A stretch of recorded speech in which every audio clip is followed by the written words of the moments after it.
मंत्री आदिती तटकरे यांनी म्हटले, ऑगस्ट महिन्यामध्ये 70 ते 75 हजार अर्ज अपात्र ठरले होते, असं आदिती तटकरे यांनी म्हटलं। लाभार्थ्यांची संख्या कमी जास्त होणं हे अचानक केलेलं नाही, असं तटकरे यांनी म्हटलं आहे। तक्रारी आल्यामुळे तपासणी सुरू असल्याचं देखील त्यांनी म्हटलं। शासन निर्णय जो आम्ही लाडक्या बहिणीचा निर्गमित केला, याच्यामध्ये आम्ही कुठलाही बदल केलेला नाहीये, ही मला सर्व आपल्या माध्यमातून लाडक्या बहिणींना सांगायचंय। आता ती योजना यशस्वी झाल्यानंतर या संदर्भातला एक अपप्रचार केला जातोय की आताच ही स्क्रुटिनी चालू केली आहे।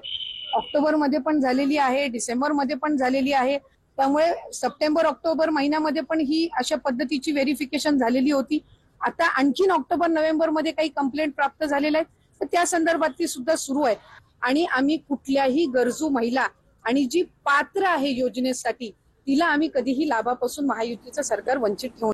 हे लाभार्थी आहेत लाडक्या बहिणीचे। तुम्ही म्हणताय ही स्क्रुटिनी अगदी सुरुवातीपासून होती, फेर तपासणी सातत्यानं अगदी महिन्याला होत होती।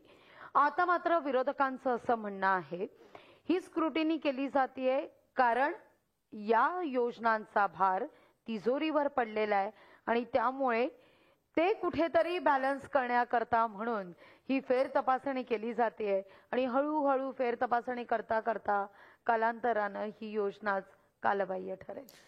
एक तर ही योजना जाहीर केलेली आहे लाडक्या बहिणींसाठी आणि ती कधीही बंद होणार नाही, ही भूमिका महायुतीच्या सरकारने नेहमी ठेवलेली आहे। विरोधक टीका करत असताना याच्यामध्ये खूप दुटप्पीपणा आहे। एक तर आम्ही ही योजना आणली, त्याच्यामध्ये आम्ही 1500चा लाभ महिलांना देतोय। ज्या वेळेला विरोधकांनी विधानसभेच्या वेळेला त्यांचा मॅनिफेस्टो जाहीर केला, त्यावेळेला ते म्हटले की आम्ही 3000 देऊ जर आमचं महाविकास आघाडीचं सरकार आलं तर। म्हणजे जर 1500नी राज्याच्या तिजोरीवर भार पडत असेल तर मग ते 3000 कुठल्या बेसिसवर म्हणत होते, त्याचा अभ्यास त्यांनी केला नव्हता का?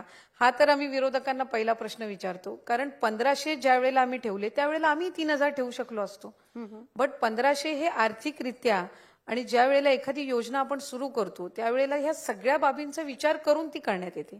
योजना ही गरजूंसाठी असते। जर कुठेही त्याचा कोण गैरफायदा घेत असेल आणि त्याला जर थांबवण्यात येत असेल किंवा त्याच्यावर जर कारवाई होत असेल तर मला असं वाटतं की ती योग्यच आहे, म्हणजे त्याच्यामध्ये काही दुमत असण्याचं कारण नाही।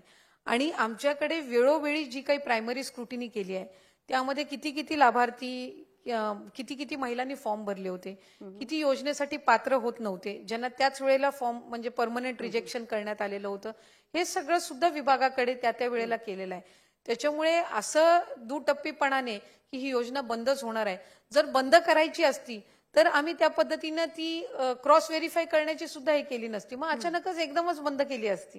त्याच्यामुळे ही योजना चालू राहण्याच्या दृष्टिकोनातून आपण पावलं उचलत आहोत एक, आणि ती कायमस्वरूपी चालू राहणार। महिलांसाठी सुरू केलेली ही योजना ही महायुतीच्या सरकारची महत्वाकांक्षी योजना आहे। ती अशा पद्धतीनं कोणीही बंद करण्याचा विचारही कधी मनामध्ये आणूही शकत नाही आणि कोणी कधी करणारही नाही। कारण ज्या योजनेने महिलांच्या आयुष्यामध्ये आनंद आलाय तो आनंद हिरावून किंवा हिसकावून